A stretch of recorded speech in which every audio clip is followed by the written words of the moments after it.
Eh bien, salut à toutes et à tous, si tu ne connais pas ma chaîne YouTube, sache que je fais souvent des réécritures sur la WWE. Par exemple, j'ai déjà fait Et si Jeff Hardy ne l'avait pas quitté, ou Et si Undertaker avait battu Brock Lesnar à WrestleMania 30. Mais je fais également des fantasy bookings, comme par exemple je book la Bloodline sur l'année prochaine, etc. Et donc ici je me dis, à chaque fois qu'il y aura un PLE, je vais simplement faire mon booking, comment moi je le ferais, un mélange entre mes prédictions, mes envies, et voilà, on est parti. Donc c'est parti pour les Survivor Series War Games. Le premier match, c'est le War Games féminin qui ouvre donc le show. Io Sky et Raquel Rodriguez commencent le match. L'avantage est au face. Dans ce match, Bayley vient en deuxième. En effet, les deux anciennes partenaires de Damage Control travaillent à nouveau ensemble. Ensuite, c'est Tiffany Stratton qui rejoint le match, puis Naomi, puis Candice LeRae, Bianca Belair, Liv Morgan. Ensuite, Rhea Ripley qui arrive pour enfin mettre ses mains sur Liv. Et finalement, Nia Jax est la dernière femme à rentrer. Et on a Io Sky qui fait son spot poubelle, comme d'habitude en fait finalement. Mais le problème c'est que Bianca et Bayley s'embrouillent un petit peu, ce qui permet aux Heels de remporter la victoire. En effet, pour moi, elles doivent gagner.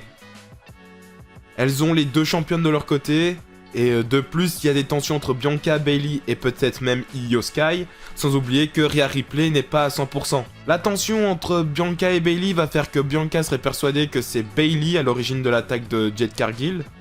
Naomi essayera de faire en sorte que les deux arrêtent de s'en prendre l'une à l'autre, jusqu'à ce qu'on découvre que c'est Naomi qui a attaqué Jade Cargill, parce que depuis son retour, en fait, elle échoue.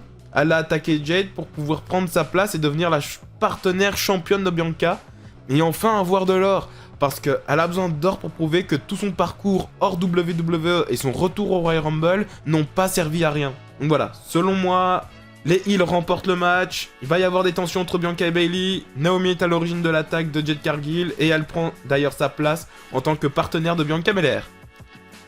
Le deuxième match est le Triple Threat pour le titre intercontinental. Bron Breakker remet son titre en jeu face à Ludwig Kaiser et Sheamus. Alors le match est vraiment sympa, c'est un brawl avec un peu de technique. Et même si on s'attend tous à ce que Bron conserve, il y a des moments où on pourrait croire que Sheamus ou Ludwig repartiront avec la ceinture. Mais finalement, en effet, c'est bien Bron Breakker qui fait le tomber sur Sheamus pour conserver son titre. Et ensuite, là, il n'y a pas de tentative de non-spoil. Shinsuke Nakamura va faire un match pas forcément sympa, mais voilà. Pour moi, il va cracher du mist au visage de LA Knight et faire son Kinshasa pour recouvrir son adversaire et remporter le titre des États-Unis. Selon moi, il mérite son petit push. L'année dernière, il était excellent face à Rollins. Il aurait dû être champion du monde, même pour une petite période. Ensuite, il met en avant Rollins, il perd pour Cody, il perd pour Drew McIntyre. Je voudrais qu'il ait son petit moment, quitte à ce que LA Knight récupère le titre un petit peu plus tard. Mais au moins qu'on ne fasse pas juste revenir Nakamura pour à nouveau paumer, quoi. Ensuite, le titre du monde poids lourd, la revanche de SummerSlam. Le champion du monde Gunther met son titre en jeu face à Damian Priest. Damian Priest qui est selon moi l'un des plus beaux projets depuis Triple H. C'est l'une des plus grosses réussites de Triple H, je trouve. Il est très bien ce Damian Priest, moi j'aime beaucoup. Le match est intense, il ressemble au match de SummerSlam, sauf que cette fois Finn Balor n'est pas là pour gâcher le match de Priest. Gunther est en train de se faire rouler dessus, mais finalement, il emmène Priest dans sa slipper et le fait s'évanouir. Priest ne répond pas et Gunther conserve le titre.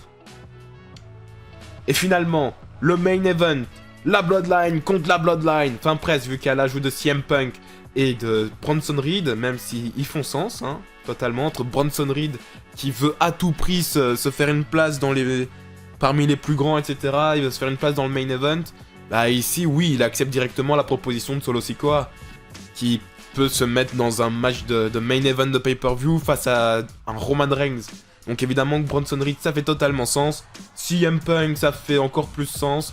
Le mec, quand il est revenu, il a dit « J'acknowledge Roman Reigns, mais sache que Paul Heyman, c'était mon wise man avant d'être le tien. » Et en plus de ça, CM Punk, Roman Reigns ont quand même un bon parcours, étant donné que Roman Reigns fait ses débuts au Survivor Series en plus.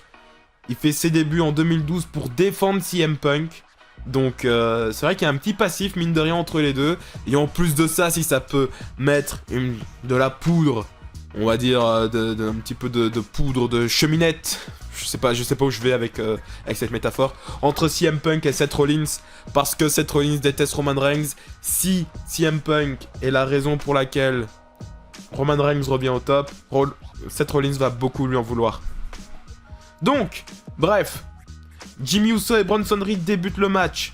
Ensuite, Tama Tonga débarque, Jay vient à la rescousse de son frère, Tanga Loa rejoint l'action, suivi de Sami Zayn. Ensuite, c'est Solo Sikoa qui décide d'y aller pour prouver que c'est un bon bagarreur. Alors oui, on pourrait croire que Solo devrait y aller en dernier. Mais non, la pièce maîtresse, c'est bien Jacob Fatu. Donc Roman Reigns décide d'y aller pour confronter Solo. Ensuite, Jacob Fatu arrive, il y a un petit face-off entre les deux, entre Roman Reigns et Jacob. Et finalement, CM Punk arrive. Même si ce serait en effet intéressant de voir la Bloodline de Solo gagner, il faut que la OG Bloodline gagne, pour le symbolisme. Comme ça, après, on peut partir sur beaucoup de directions. Donc d'abord, Punk fait un JTS à Solo qui se retourne et se prend une spear de Roman Reigns. 1, 2, 3, tombé sur Solo Sikoa. Célébration. Après le match, Seth Rollins fait son entrée. La situation de l'année dernière est inversée. Punk est dans la cage et Rollins fait son entrée pour observer ses ennemis. En effet, dans la cage, Rollins a Bronson Reed, Roman Reigns et surtout CM Punk. Donc voilà, avec cette victoire, selon moi, on peut aller sur beaucoup de terrains. Peut-être une rivalité entre Punk et Bronson Reed, Seth Rollins qui n'est vraiment pas content que CM Punk ait mis Roman Reigns en avant, The Rock qui pourrait revenir et dire que Solo Sikoa ne fait que perdre depuis qu'il est là, etc. Et prendre la place de Solo et tout. Voilà, oui, on peut partir dans beaucoup de directions, donc pour l'instant j'aime beaucoup. C'est mon booking des Survivor Series. Dites-moi ce que vous en pensez. C'est une petite vidéo beaucoup plus courte entre les prédictions. En fait, bon, je pense qu'on connaît tous les plus gros noms des youtubeurs catch, entre les Mr. Rockin, les Sturi, etc. Ils font tous des vidéos prédictions, blablabla, ou des vidéos review. Moi, je me dis que je peux proposer un truc différent qui serait à la fois des prédictions, mais beaucoup plus poussé dans le sens où ce serait vraiment je boucle le show, quoi. Donc, à vous de me dire ce que vous en pensez, et on se retrouve dans d'autres vidéos.